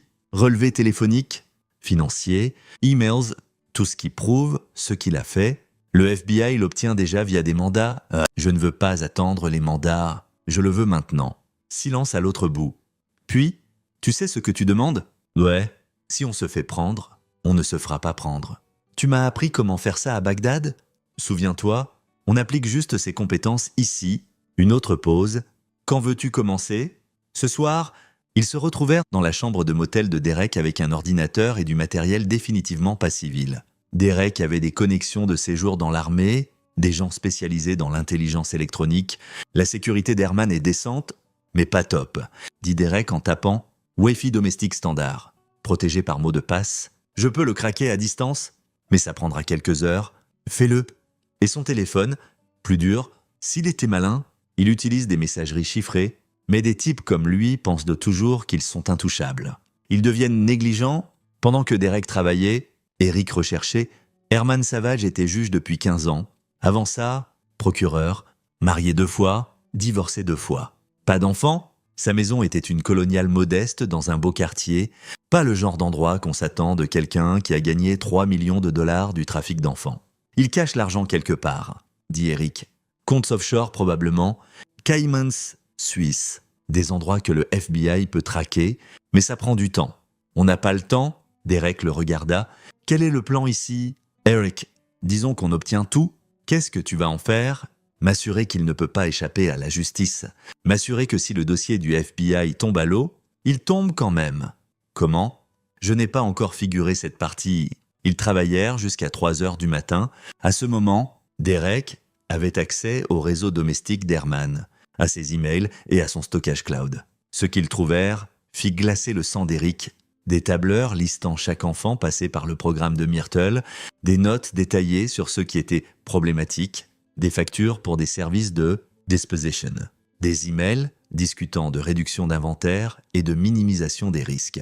Ces gens avaient réduit des enfants à des lignes dans un registre, un email d'Herman à Myrtle, daté de 6 mois, la Filchun pose trop de questions, gère ça, la réponse de Myrtle, réglé, pas de fils pendant? Sarah Chun était morte parce qu'elle posait des questions. Envoie-moi tout ça, dit Eric. Chiffré, multiples sauvegardes, qu'est-ce que tu vas faire? Assurance. Si quelque chose m'arrive, si le dossier du FBI tombe, ça devient public. Chaque média, chaque réseau social, chaque parent dont l'enfant est passé par ce programme, je m'assurerai que le monde entier sache ce qu'ils ont fait. Derek hocha la tête. Tu joues un jeu dangereux? Ils ont joué un jeu dangereux avec des vies d'enfants. C'est mon tour maintenant. Au cours de la semaine suivante, Eric construisit son dossier, pas pour un tribunal, pour l'opinion publique. Il contacta des journalistes, leur donna des infos de fond sans révéler ses collectes illégales. Il se connecta avec des parents dont les enfants étaient passés par le programme. Il documenta tout. Emma allait mieux lentement. La thérapie aidait. Elle pouvait parler de ce qui s'était passé sans pleurer maintenant. Les cauchemars étaient moins fréquents. Mais elle sursautait encore aux bruits inattendus et refusait d'être seule dans une pièce. Elle guérira, dit la thérapeute. Mais ça prendra du temps et elle aura toujours des cicatrices. Eric savait pour les cicatrices. Il en avait plein de son service militaire, les visibles de shrapnel et de balles, et les invisibles de voir des amis mourir. On ne se remet pas d'un traumatisme, on apprend à vivre avec. Mais il serait damné si Emma devait vivre avec pendant que les responsables marchaient libres. La percée dans l'affaire vint d'une source inattendue. Une des familles référées par Brenda contacta Eric directement. Ralph Terrell, un père célibataire dont le fils était passé par le programme de Myrtle 2 ans plus tôt. « Mon garçon est revenu changer », dit Ralph autour d'un café. Silencieux, effrayé, il ne parle pas de ce qui s'est passé, mais il fait des cauchemars. Il crie sur des trous et des tombes. Je ne savais pas ce que ça voulait dire jusqu'à ce que je voie les nouvelles. Savais-tu ce qu'était le programme avant d'y envoyer ton fils? Ralph avait l'air honteux. Je savais que c'était dur. Ta femme disait que c'était de l'amour dur, que mon fils avait besoin de discipline. Elle m'a montré des témoignages d'autres parents disant que leurs enfants revenaient meilleurs. J'étais désespéré. Noah se comportait mal après la mort de sa mère et je ne savais pas comment l'aider. As-tu payé Myrtle directement? Non. J'ai payé une firme de conseil, Behavioral Solutions SAL. Il gérait toute la paperasse. Le pouls d'Eric s'accéléra. C'était le nom que Derek avait trouvé, la firme sans vrai bureau, sans employé, juste une boîte postale et un compte bancaire. As-tu encore la paperasse? Ouais. Pourquoi? Parce que je pense que cette firme c'est la clé de tout. Il avait raison. Avec la documentation de Ralph, ils tracèrent Behavioral Solutions ARL jusqu'à un avocat à Pittsburgh, un type haut placé spécialisé dans la création de sociétés écrans pour clients riches. L'avocat, confronté par le FBI, invoqua le privilège avocat-client, mais Eric avait une autre approche. Il se présenta au bureau de l'avocat sans s'annoncer « Leon Donahue ». Lisait la plaque, Eric passa devant la secrétaire et entra dans le bureau de Donahue. « Excusez-moi, vous ne pouvez pas », protesta la secrétaire. « C'est bon », dit Eric, fermant la porte derrière lui. Donahue était un homme élégant en costume coûteux, mi-cinquantaine. Avec le genre de bronzage venant de voyages au ski et de golf, il leva les yeux, agacé. « Qui êtes-vous »« Eric Mackenzie. Ma fille a été torturée par un de vos clients.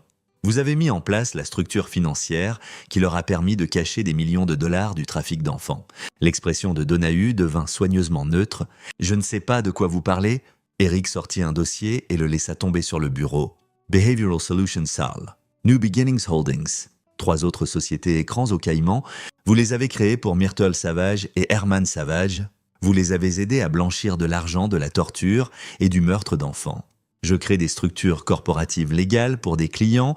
Ce qu'ils en font n'est pas ma responsabilité. Mais vous deviez savoir, personne ne crée autant de sociétés écrans pour un petit centre de retraite religieuse, sauf s'il cache quelque chose.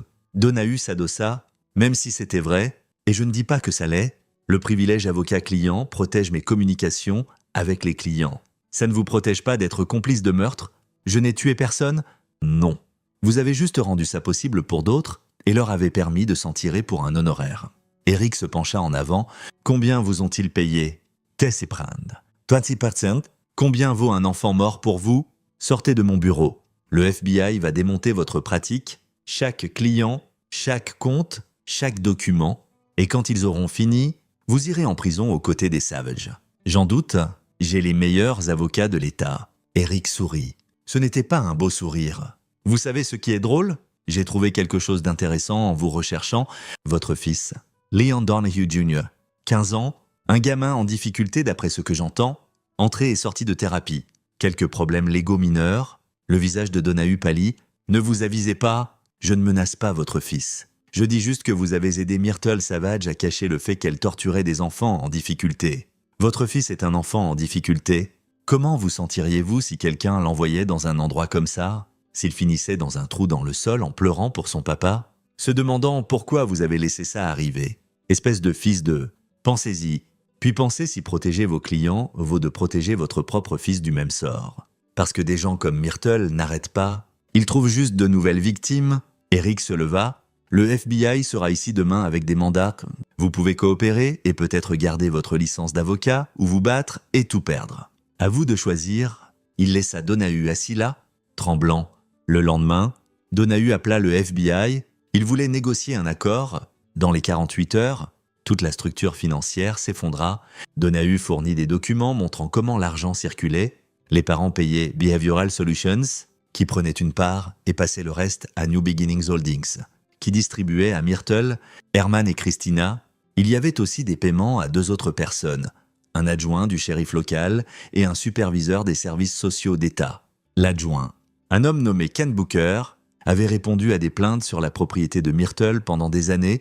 Il avait toujours déposé des rapports disant qu'il n'y avait aucune preuve de malversation. La superviseure, Christy North, avait été celle qui fermait les enquêtes avant qu'elles n'aillent en nulle part. Le FBI les arrêta tous lors de raids coordonnés. Eric regarda la couverture médiatique avec Emma sur ses genoux. « C'est mamie », dit Emma, pointant une image de Myrtle menée au tribunal menottée. « Ouais, ma chérie, elle a l'air plus petite à la télé. Les mauvaises personnes le sont toujours quand elles sont attrapées. Le procès n'aurait lieu que dans des mois, mais la couverture médiatique fut immédiate et brutale. Chaque média diffusa des histoires sur le camp de torture, la chambre des horreurs dans les montagnes de Pennsylvanie. Les familles des victimes furent interviewées. Les corps des 4 enfants assassinés reçurent des enterrements dignes. Le visage de Brenda était placardé dans les titres « Mère qui vendait des enfants pour profit ». Elle essaya de prétendre être une victime aussi, que Myrtle l'avait manipulée, mais les preuves étaient trop accablantes. Le FBI avait des enregistrements de ses conversations avec des parents, vantant le programme, décrivant son efficacité, sans jamais mentionner les abus. Eric déposa pour le divorce et la garde d'urgence. L'audience fut brève. Margaret présenta les preuves de l'implication de Brenda dans le réseau de trafic, son admission d'endangement d'enfants et la déclaration d'Emma qu'elle ne voulait pas voir sa mère. Le juge, pas Herman Savage qui avait été suspendu en attendant son propre procès, accorda à Eric la garde complète sans visite pour Brenda. Madame Mackenzie a montré un pattern de prioriser l'argent sur la sécurité de son enfant, dit le juge, jusqu'à ce qu'elle démontre réhabilitation et remords. Elle représente un danger pour l'enfant mineur. Brenda ne contesta pas. Elle était trop occupée à négocier son propre accord. 5 ans en prison fédérale en échange de son témoignage contre Herman et les autres. Mais Eric n'était pas satisfait. Oui, ils allaient tous en prison. Oui, la justice était servie, mais ce n'était pas assez. Ces gens avaient détruit des vies, assassiné des enfants. Fait qu'Emma reste dans un trou en pleurant pour son papa. Ils devaient souffrir comme leurs victimes avaient souffert. Alors, Eric commença à planifier, pas une attaque physique. Il n'allait pas jeter sa liberté et laisser Emma sans père, mais il y avait d'autres façons de faire souffrir les gens et des façons de s'assurer qu'ils perdent tout, pas juste leur liberté. Il commença avec Herman Savage. Le procès du juge était fixé dans 3 mois. Il avait été libéré sous caution d'1 million de dollars qu'il avait payé facilement. Il vivait dans sa maison, portant un bracelet électronique, feignant la confiance. Eric commença à le suivre. Pas ouvertement, il savait faire de la surveillance de séjour dans l'armée. Il apprit la routine d'Herman, épicerie le mardi, déjeuner au même restaurant tous les jeudis, golf le samedi matin, et il remarqua quelque chose d'intéressant. Herman avait des visiteurs tard la nuit, des gens venaient à sa maison. Il se garait plus bas dans la rue et marchait. Il restait 20 minutes ou 1 heure, puis partait. Eric commença à les photographier, à vérifier leurs plaques, à construire un réseau. L'un était un sénateur d'État, un autre un PDG d'une compagnie pharmaceutique, un troisième, un homme d'affaires local qui possédait la moitié des biens immobiliers en ville. Qu'est-ce qui les reliait? Eric creusa plus et trouva la réponse. Ils avaient tous envoyé leurs enfants au programme de Myrtle. Tous avaient payé des prix premium, 50 000 dollars ou plus. Tous avaient récupéré leurs enfants, réparés, mais ce n'étaient pas des enfants en difficulté. C'étaient des enfants qui avaient découvert les secrets de leurs parents, des enfants qui avaient trouvé des preuves d'adultère, d'escroquerie, d'abus, des enfants qui avaient menacé de parler. Le programme de Myrtle n'était pas juste sur la discipline. C'était sur briser des enfants qui en savaient trop. Eric se sentit malade. C'était plus gros qu'il ne pensait. Ce n'était pas juste de l'abus d'enfants. C'était une conspiration criminelle organisée pour faire taire des témoins, et Herman était au centre. Il avait besoin de preuves, de vraies preuves admissibles au tribunal. Alors, il fit quelque chose qu'il n'aurait jamais pensé faire. Il devint la chose contre laquelle il avait combattu toute sa carrière militaire. Il cambriola la maison d'Herman. Ce n'était pas dur. La sécurité d'Herman était basique, conçue pour arrêter des cambrioleurs opportunistes, pas quelqu'un avec un entraînement militaire. Eric attendit qu'Herman soit à son déjeuner du jeudi, désactiva l'alarme et entra par une fenêtre du sous-sol. Il avait 30 minutes. Il les utilisa bien. Herman gardait des dossiers dans son bureau à domicile, des dossiers physiques, du genre à l'ancienne qui ne pouvaient pas être piratés. Eric photographia tout, correspondance avec les parents, contracts, documentation sur ce que les enfants savaient et comment le programme les avait gérés. Un dossier était étiqueté « Solution permanente ». À l'intérieur, des certificats de décès pour 3 enfants, tous classés comme accident ou suicide.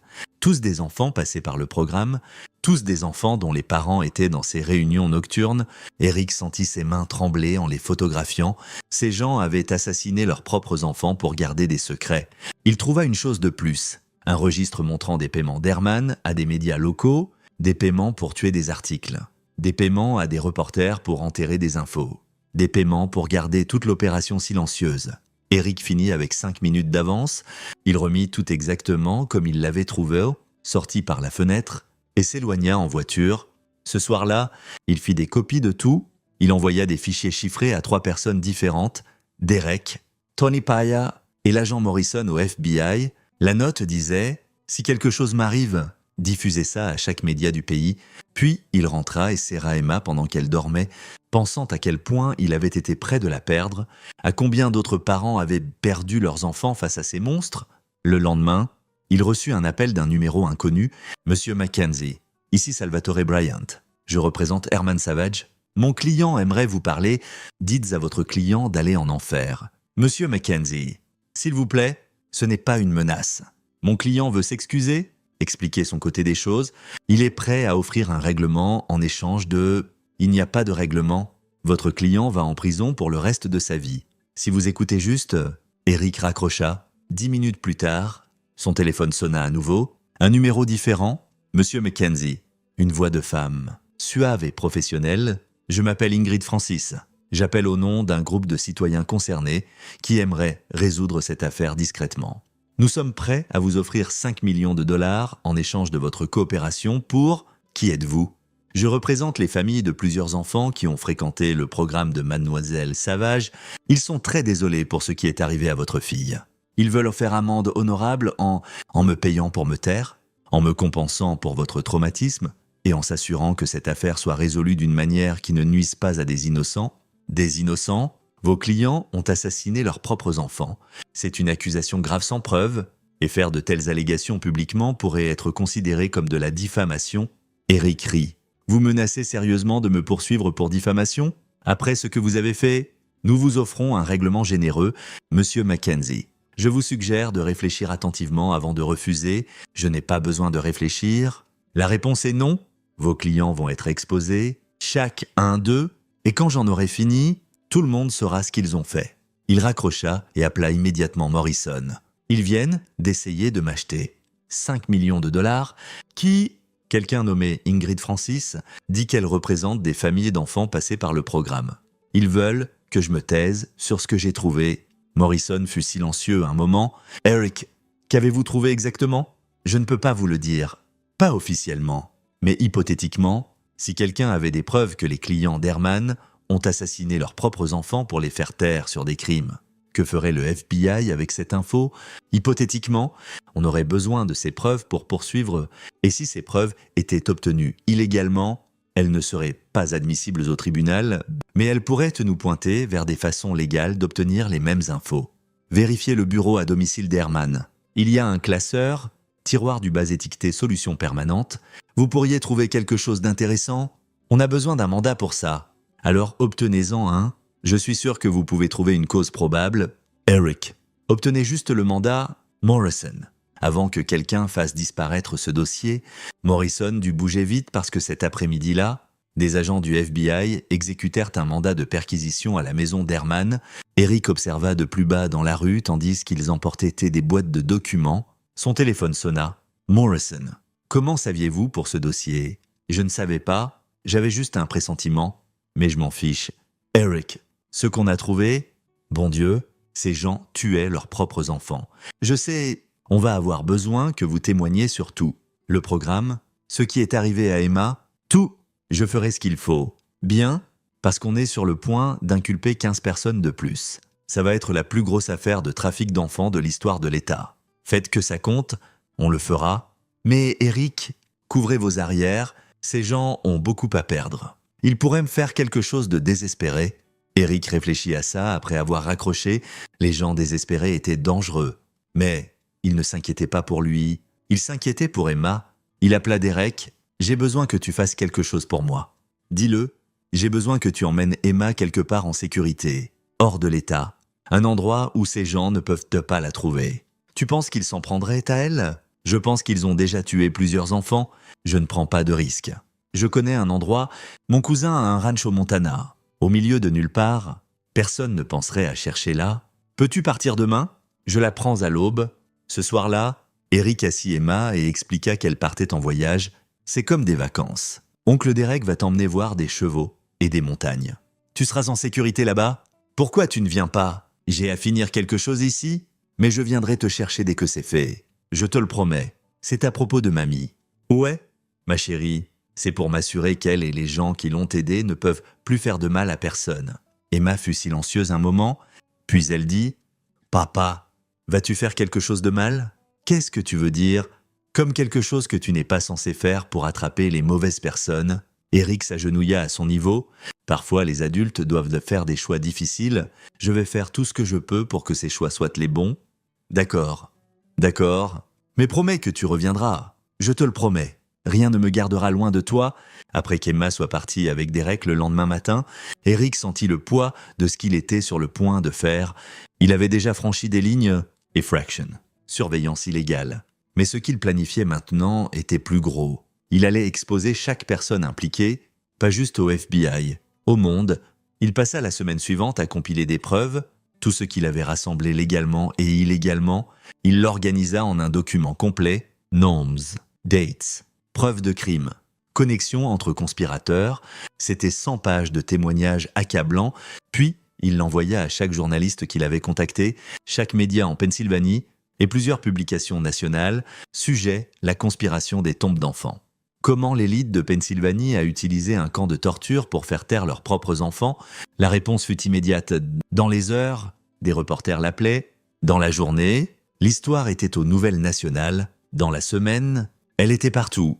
La réaction publique fut viscérale. Des protestations devant la maison d'Herman, des menaces de mort contre tous les impliqués. Le sénateur d'État démissionna. Le PDG fut viré. Les propriétés de l'homme d'affaires local furent vandalisées et les avocats d'Herman appelèrent à nouveau, désespérés cette fois, « Monsieur Mackenzie, s'il vous plaît, si vous acceptez juste de rencontrer mon client… » « Non, il veut confesser, vous dire tout. Il est prêt à témoigner contre les autres si vous lui parlez. Eric marqua une pause. Pourquoi veut-il me parler spécifiquement ? Il dit que vous êtes le seul qui comprendra.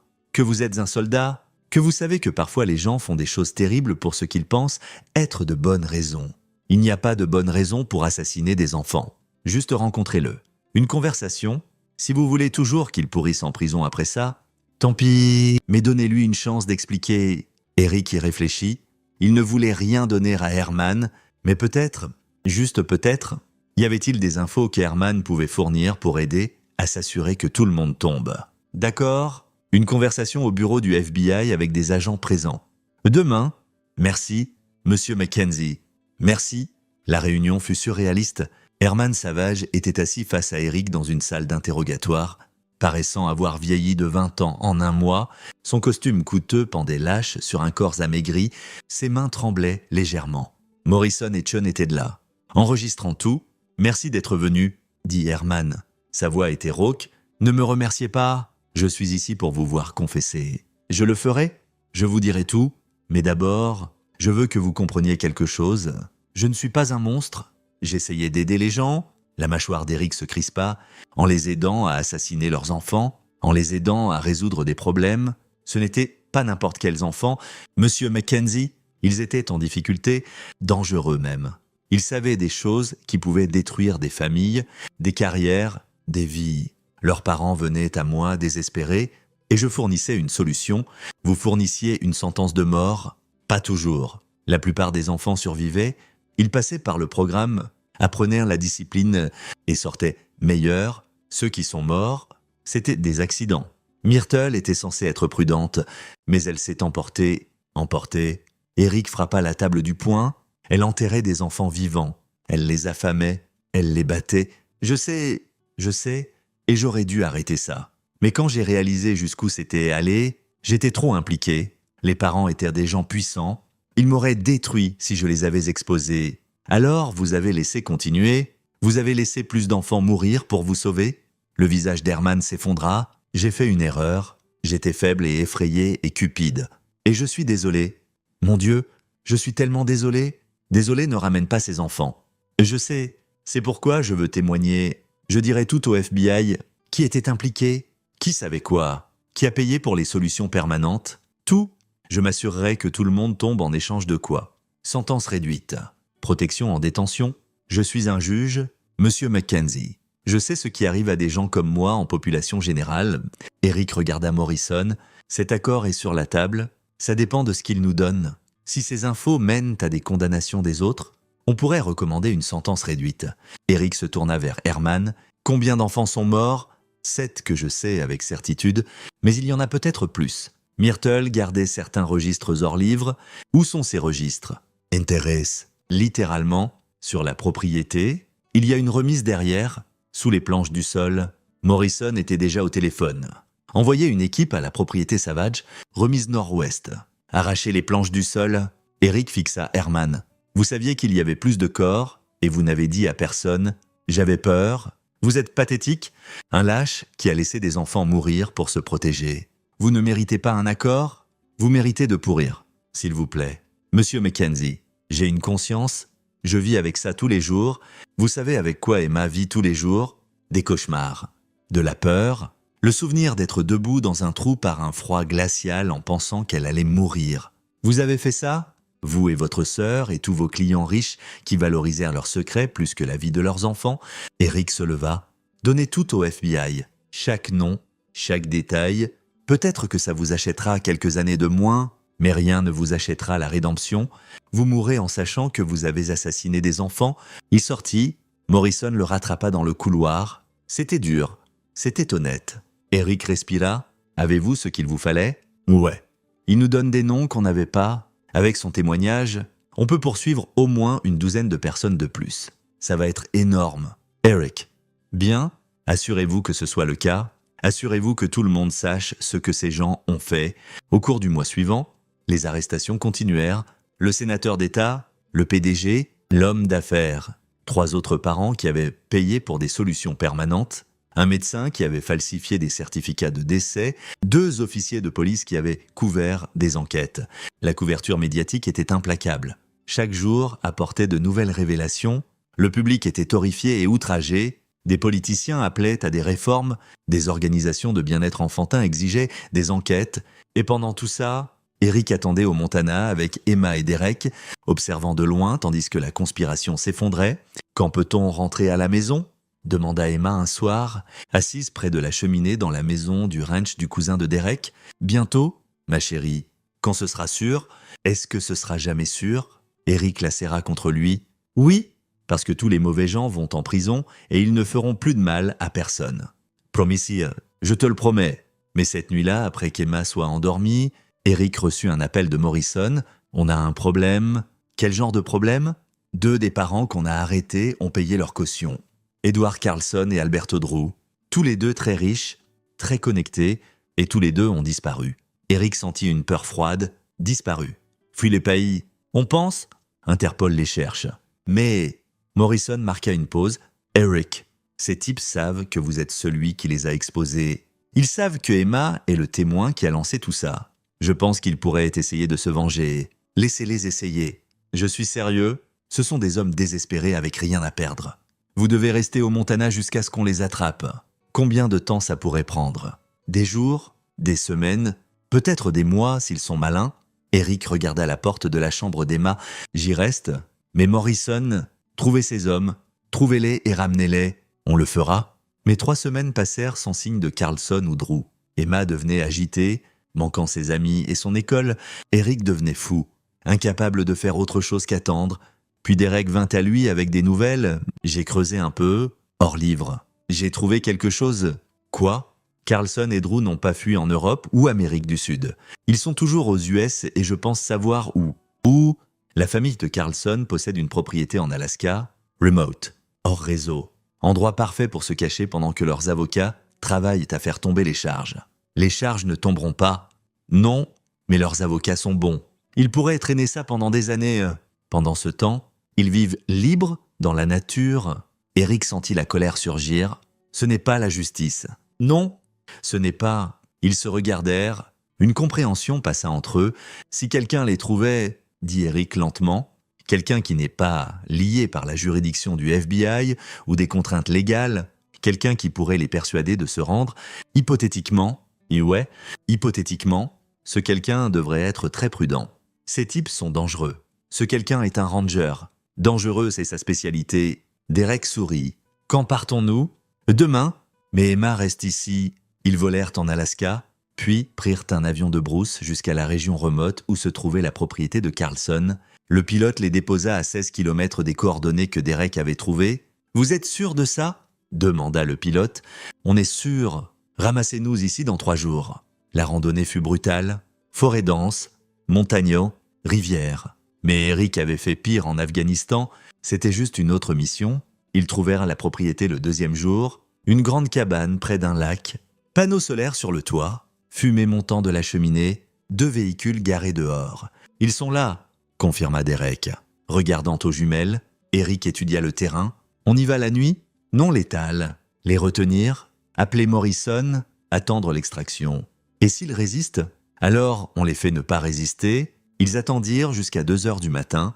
La cabane était sombre. Eric et Derek approchèrent de différents angles en utilisant des lunettes de vision nocturne. Les portes n'étaient pas verrouillées. Ces hommes se sentaient en sécurité ici. Loin de la loi, Eric entra le premier. Se déplaçant silencieusement, il trouva Carlson dans une chambre, endormi, un mouvement rapide, et Carlson était sur le ventre avec les mains attachées derrière le dos avec des liens zip. « Quoi ? Ta gueule ?» La voix d'Eric était froide. « Fais un bruit et je t'assomme. » Carlson se toute. Derek avait Drew dans le salon. Aussi retenus, ils assirent les 2 hommes sur le canapé. « Vous savez qui on est ?» demanda Eric. « Vous êtes Mackenzie ?» dit Drew. « Le soldat ? Vous êtes celui qui a tout ruiné. Je suis celui qui vous a exposé pour avoir assassiné vos enfants. Ce n'est pas la même chose. On n'a tué personne.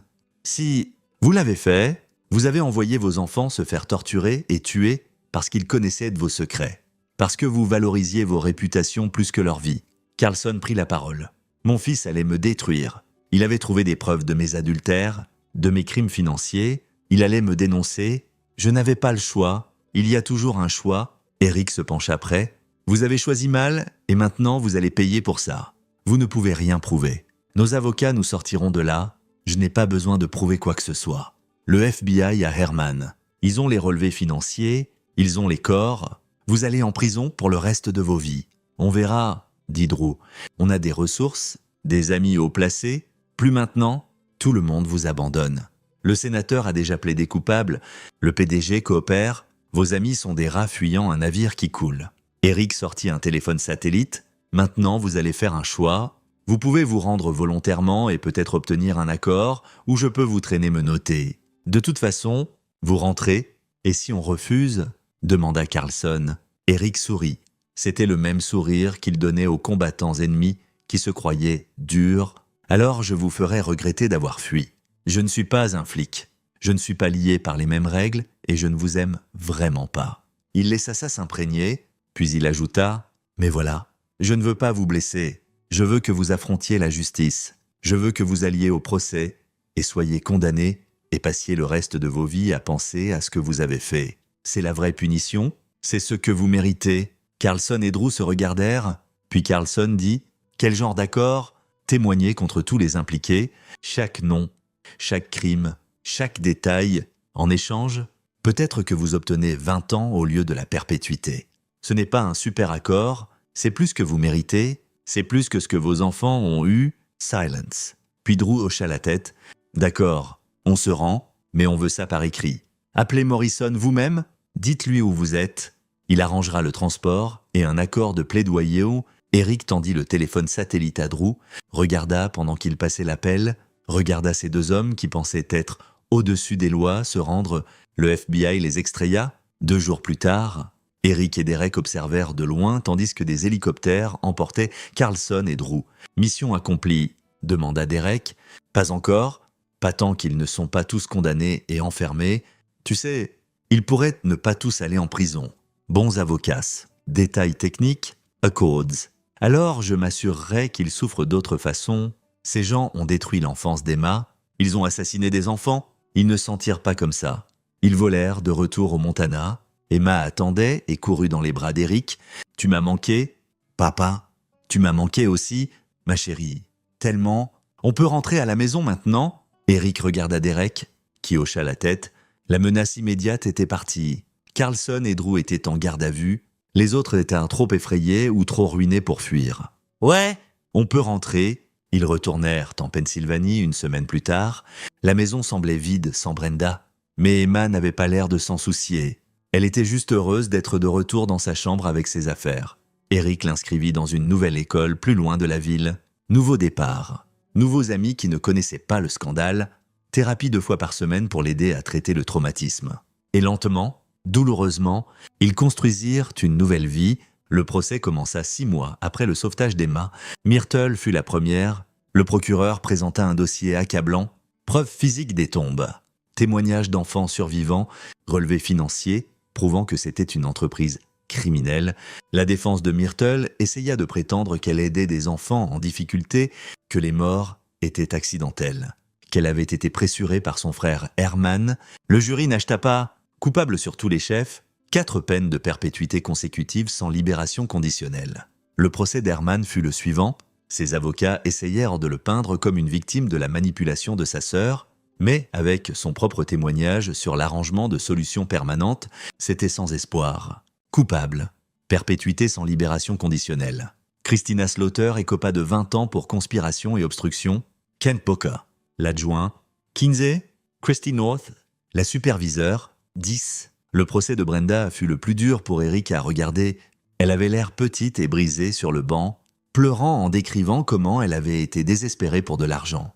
Comment elle avait cru les mensonges de sa mère sur l'aide aux enfants. Le procureur n'était pas sympathique. Il montra au jury des enregistrements de Brenda vantant le programme aux parents, décrivit les 100 000 $ qu'elle avait gagnés, détailla la souffrance des enfants qu'elle avait envoyés. Emma n'assista pas au procès, elle était trop jeune. Et les avocats convinrent que son témoignage par dépôt vidéo était suffisant, mais Eric était là tous les jours, regardant la mère de son enfant être condamnée pour conspiration à abus d'enfant. 5 ans. Elle en servirait au moins 3 avant éligibilité à la libération conditionnelle. Les procès des autres parents traînèrent encore 1 an. Carlson et Drew, fidèles à leurs paroles. Témoignèrent, contre tout le monde, le sénateur d'État écopa de perpétuité, le PDG 30 ans, l'homme d'affaires 25. Au total, 23 personnes furent condamnées en lien avec la conspiration New Beginnings. Des centaines d'années de prison cumulées, des millions en restitution aux familles des victimes. Mais pour Eric, la vraie victoire était de voir Emma guérir.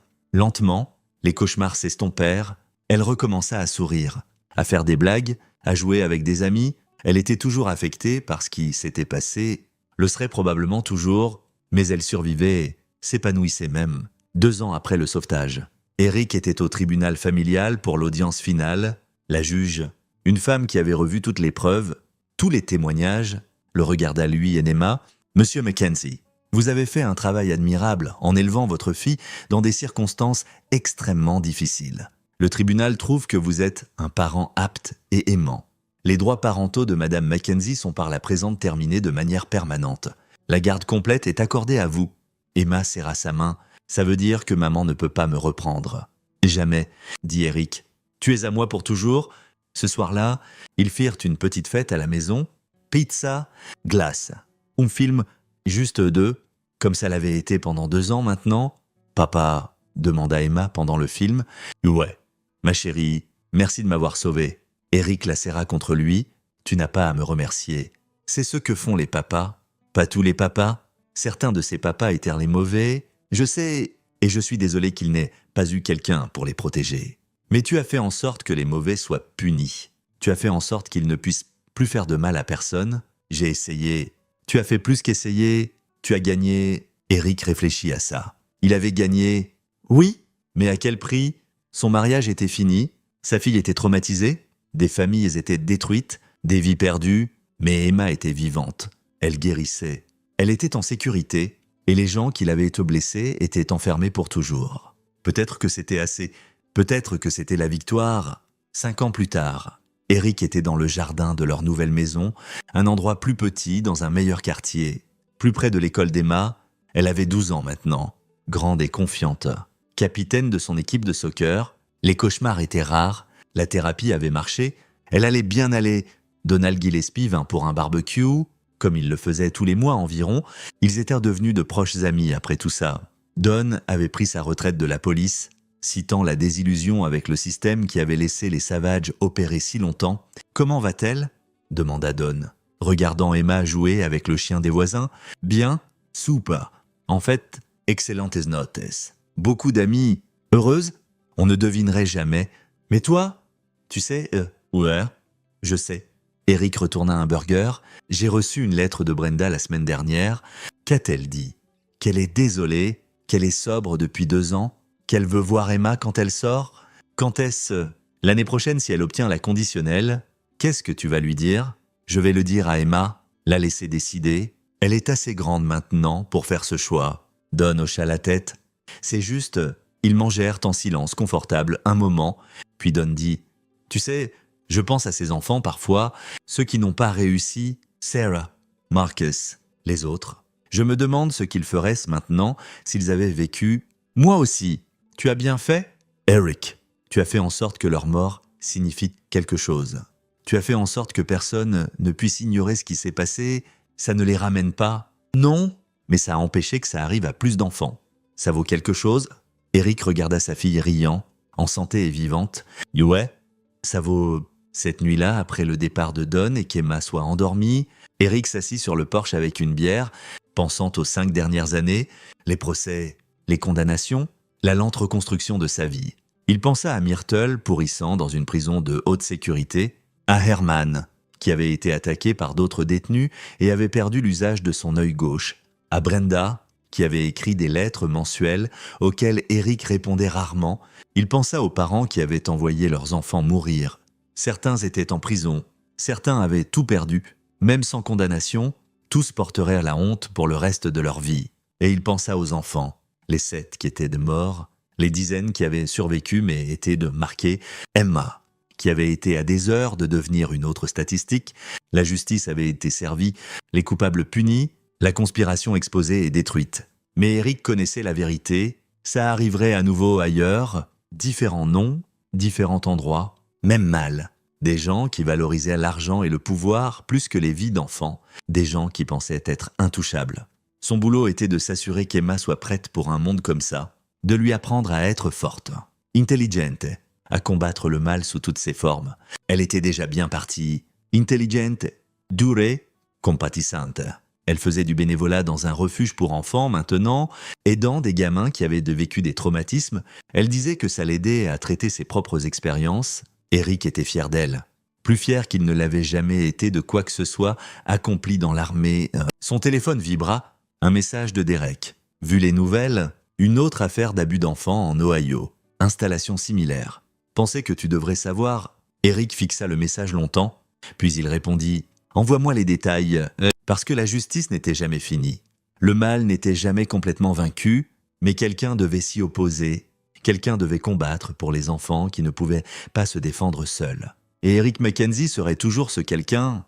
Il l'avait prouvé une fois. Il le ferait à nouveau s'il le fallait. Pour Emma, pour Sarah, pour tous les enfants qui méritaient bien mieux que ce que le monde leur avait donné. Il avait gagné cette bataille. Il gagnerait la suivante aussi. Il gagnait toujours. C'est ici que notre histoire se termine. Partagez vos pensées dans la section des commentaires. Merci pour votre temps. Si vous avez aimé cette histoire, abonnez-vous à cette chaîne. Cliquez sur la vidéo que vous voyez à l'écran et je vous verrai.